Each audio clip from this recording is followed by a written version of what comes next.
নমস্কার বন্ধুরা, কেমন আছেন সবাই? আশা করি প্রত্যেকে ভালো আছেন। দেখুন, এই যে ভিডিওটা দেখতে পাচ্ছেন আপনারা, এই ভিডিওর যে ডিসক্রিপশনটা দেওয়া রয়েছে এটা হচ্ছে সরকারি স্বাস্থ্যকেন্দ্র থেকে সংগ্রহ করা।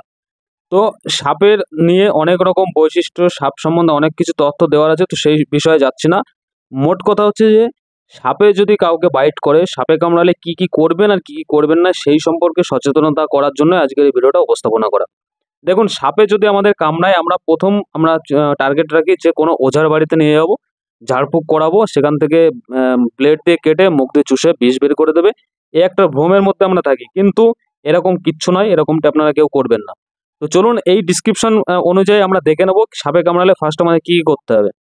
সাপে কামড়ালে প্রথম আমাদের যেটা করতে হবে সেটা হচ্ছে রোগীকে সাহস দিন, যাতে তিনি আতঙ্কিত না হয়ে পড়েন। কথাগুলো ভালো করে মাথায় রাখবেন আর এইটা মেসেজটা প্রত্যেককে ছড়িয়ে দেবেন। দ্বিতীয় হচ্ছে সাপে কাটা অঙ্গটি স্থির রাখুন, মানে যেখানে সাপে বাইট করুক না কেন সেই জায়গাটি বেশি নাড়াচাড়া করা যাবে না।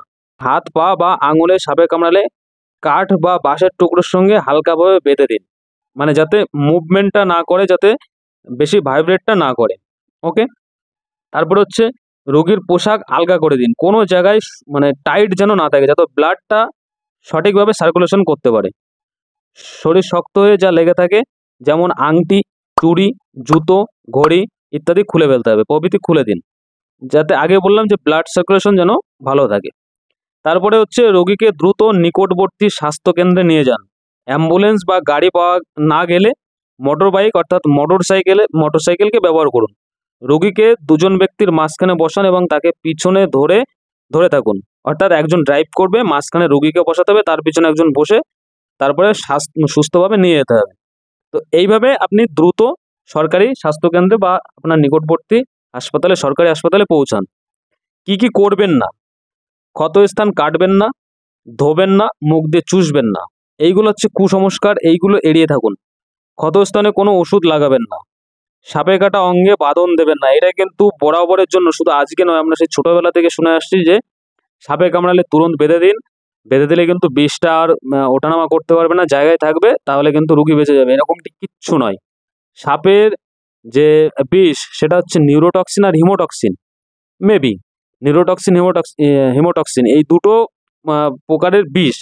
তো এই বিষগুলো আমাদের শরীরের যে রক্তটা তুরন্ত কিন্তু জমাট বাঁধিয়ে দেয়।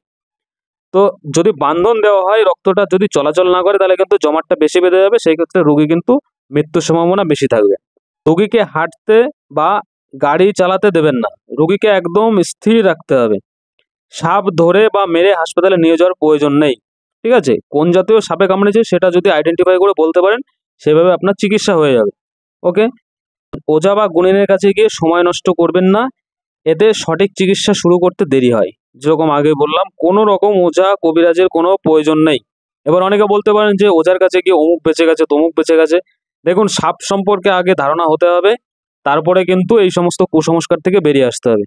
সাপে কামড়ালে সব যে অরিজিনাল বাইট হবে তা কিন্তু না। সাপ কামড়ালে কিন্তু ম্যাক্সিমাম ফলস বাইট হয়, যেগুলো বিশেষ করে ফনা জাতীয় সাপ, যেটা ফনা তুলে বাইট করে, তাদের কিন্তু ম্যাক্সিমামই ফলস বাইট হয়। তো সেই ফলস বাইটের ক্ষেত্রে কিন্তু আমাদের বিষ শরীরে প্রবেশ করে না, যার ক্ষেত্রে ওঝার কাছে নিয়ে গেলে যদি বেঁচে যায়, আমরা সেটাকে কিন্তু মিরাক্কেল ভেবে বসে থাকি। তো এরকম কিছুই করবেন না।